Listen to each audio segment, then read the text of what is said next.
There is a kind of absence that makes no noise, yet shapes everything. An absence that hides behind polite smiles, automatic, I'm fine responses, and most of all, in the way we reject what we claim to want the most, love.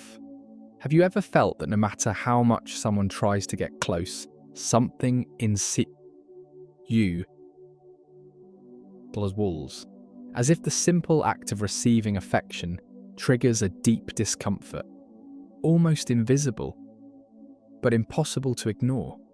It's not a matter of unworthiness, but perhaps of an old protection. Carl Jung once said that what is not made conscious will manifest as fate. And when it comes to love, that fate can look like distance, distrust, or even the rejection of care itself. But why? There's something about this blockage that almost no one sees. A silent detail planted long ago, when love was most needed and never came. That's where it all begins. And that is exactly what we're going to explore in this video. But don't expect ready-made answers. What you'll find here is an invitation, a delicate journey through the invisible layers of your emotional strength, your childhood wounds, and the armor you don't even realize you carry. Because maybe what's keeping you from receiving love was never about the present. Until you make the unconscious conscious, it will direct your life and you will call it fate. Carl Jung. It's curious how love, this deeply declared desire, can become such an uncomfortable presence. Often it's not the absence of another that hurts, but the presence of affection we don't know how to receive. As if, when someone shows care, our body creates a silent resistance, as though something is out of place. The soft touch unsettles. The deep gaze feels invasive. The thoughtful gesture triggers, without warning, an internal alarm. This subtle yet powerful blockage comes from an emotional memory that doesn't remember, but still feels. It's not ingratitude, it's not arrogance, it's protection. Because there was a time when affection didn't come, and when it was missing, it wasn't just absence, it was pain, it was abandonment, it was silence where there should have been an embrace. Childhood shapes us with invisible codes, and what was missing back then, we try to compensate for now, often by rejecting exactly what we most desire. Love, when not recognized as safe, is interpreted as a threat. To receive requires surrender, and surrender demands trust.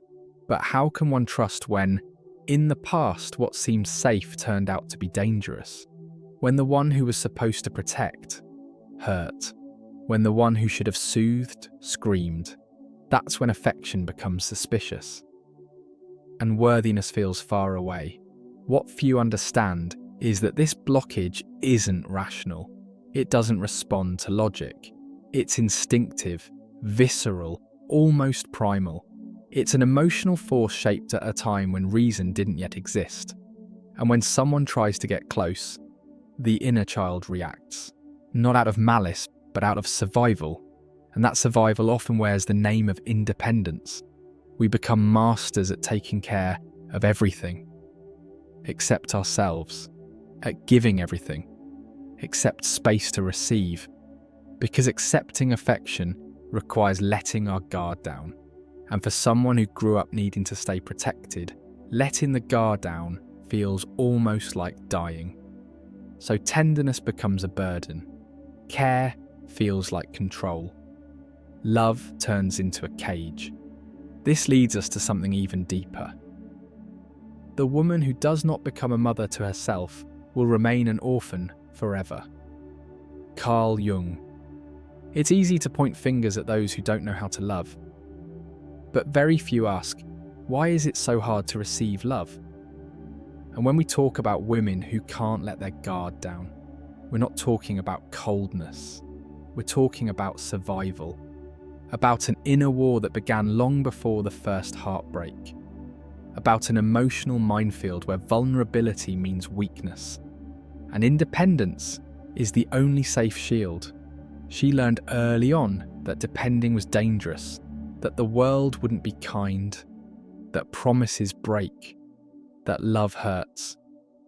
And so, she armoured up, not out of arrogance but out of fear, not by choice but by necessity. Every "I can handle it on my own" is a silent plea for protection. Every "I'm fine" swallows a sea of unspoken emotions, and this is how she becomes strong, but alone. The armour of emotional strength, when built from pain, doesn't protect. It isolates, and when affection arrives, it finds no entry. It hits the walls. It bounces back. It echoes with no response. Because for love to enter, something has to open. An opening means remembering childhood. That day no one came. That time crying was pointless. That absence that taught, it's better not to expect anything. But there's one detail that changes everything. This woman is not cold. She is deep. And beneath the rigidity, there is a heart that beats. There is longing for an embrace that never existed. There is hunger for care. But she doesn't know how to ask, and even less how to accept it, because to accept means surrendering control. And for someone who only felt safe in control, that is terrifying. Receiving love requires disarming, and disarming is a risk she doesn't allow herself to take. Love then becomes a power struggle, a tug of war between the desire to connect and the fear of losing herself. She pulls away before it hurts. She rejects before it fails. She silences herself before everything explodes. And the other, confused, feels rejected. But it's not about them. It's her story. It's the echo of a past that still speaks too loudly. It's the little girl who had to grow up too soon and forgot how to be comforted. And so we arrive at a wound that runs even deeper. Nothing influences human behaviour more powerfully than unresolved childhood experiences. Carl Jung, childhood doesn't pass, it transforms. And what was once silence becomes a barrier. What was once absence becomes resistance. The emotional wounds we experienced as children don't disappear. They grow with us, camouflaged in our behaviours, hidden in our relationships. And one of the subtlest ways they manifest is through the difficulty of being vulnerable. For many, vulnerability is forbidden territory, a place where danger feels greater than comfort, where opening up means getting hurt. This happens because back then, when we were small, expressing emotions may have been dangerous. Maybe we were ignored, criticised, or even punished for feeling too much. And when crying was seen as weakness, we learned to swallow our pain. When fear was mocked, we learned to silence our hearts. These unhealed childhood wounds create masks of strength, of coldness, of control. But behind each one is a child asking for permission to exist, to feel, to be cared for. But she was taught that feeling is wrong, that depending is wrong, that trusting is risky. And so, she shuts down. She hardens. And without realising it, she moves away from the very love she longs for. And here is where vulnerability becomes the battlefield, because it is where love grows. It's in the space of not knowing, of feeling deeply, of allowing oneself to be seen, that love comes to life. But when the past screams that this is dangerous, the mind obeys, and the body retreats, and the heart goes silent. This leads us to something even deeper. There's a paradox in all of this. We want to connect, but we're afraid of being hurt. We want to be seen, but we hide. We want touch, but we shrink away. This contradiction has deep roots, and it only begins to shift when we have the courage to look within, to embrace that wounded child, to tell her, now it's safe, now you can feel, now you can receive. The healing of vulnerability begins for moments when we stop judging it. When we see it as power, not weakness. When we understand that being vulnerable is having the courage to be who we are, even knowing it might expose us. Because it is exactly in that openness that true love enters.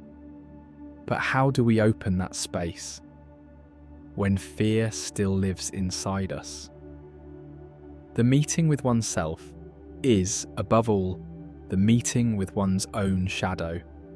Carl Jung. Opening space for love is not just about allowing someone else in. It's first about allowing yourself to feel. And that takes courage, because true love does not fit into tight spaces. It doesn't blossom where there's hurry, nor remain where there's inner warfare. It needs fertile ground, a heart willing to look inward, to listen, to be reshaped from within. But how do we create that space? How do we turn a territory marked by fear, guilt, and self-sabotage into a place of peace and welcome? The answer doesn't lie in the pursuit of another's love, but in reclaiming our own worthiness, because we can only receive what we believe we deserve. And many times, we don't feel deserving. The emotional strength required to love comes from self-knowledge. We must learn to recognize our wounds without identifying with them, to realize that we are not only what we've suffered, that behind the rigidity, the control, the escape, there is a being who deeply longs to be touched, to be seen, to be loved. But that being needs space, and space is born from acceptance. To accept that feeling fear doesn't make us weak, that having doubts doesn't make us incapable, that longing for another's care is not weakness, but humanity. When we create this inner space, love stops being a threat and becomes a presence. And in that moment, something begins to shift. What few people understand is that making space for love is not a passive act. It's an active choice. To unlearn old patterns, to interrupt the cycle of self-sabotage, to reconfigure the way we relate to ourselves. It's not easy, but it's necessary. Because without that space, everything that enters feels uncomfortable, and everything that could bloom withers. And this leads us to an even more delicate moment. Permission, because it's no use creating space if we don't allow ourselves to fill it. If we don't say, with body and soul, I am allowed to be cared for. Because care, when it comes from another, can only be received by someone who has first learned to care for themselves. And this is the final crossing, the quietest, and perhaps the most powerful one. What has been wounded in the soul can only be healed by the soul. Carl Jung. Allowing yourself to be cared for seems simple. But for many women, this is the deepest challenge, because there's something inside them that was taught from a very young age to care for others and to ignore their own needs. They were trained to give, but not to receive, to carry, but not to rest, to support, but not to ask for comfort. And that comes with a cost, an emotional cost that over time becomes unsustainable. To be cared for requires surrender, and surrender requires trust. But how can one trust when past experiences taught the opposite? When affection came with strings attached? When love was conditional? When tenderness was a form of transaction? The body learns to reject before it even understands why. The heart builds armor, and so, the woman who cares for everyone forgets herself. But there's a truth that insists on rising, even beneath the thickest layers of pain. You deserve too. I deserve rest. I deserve the embrace. I deserve to be held without needing to prove my worth. Worthiness is not a reward. It is origin. It doesn't need to be earned. It needs to be remembered. And when we remember, something opens, something softens. That's when care begins to be felt not as intrusion, but as an act of love. And love stops being a threat and becomes a home where you can rest, where emotional strength doesn't come from constant effort, but from the trust in being loved just as you are. But are we ready to accept that? Surrender often begins in silence, in the simple act of saying, I need, in the moment of stopping, in a breath that asks for nothing, in a tear that is allowed to fall. To allow yourself to be cared for is a return to childhood. But this time, with awareness, it's looking inward and saying, now I care for myself, and because of that, I can let others care for me too. And then everything makes sense.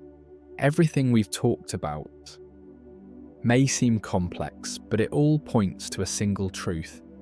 You don't know how to receive love. Because no one ever taught you that you could.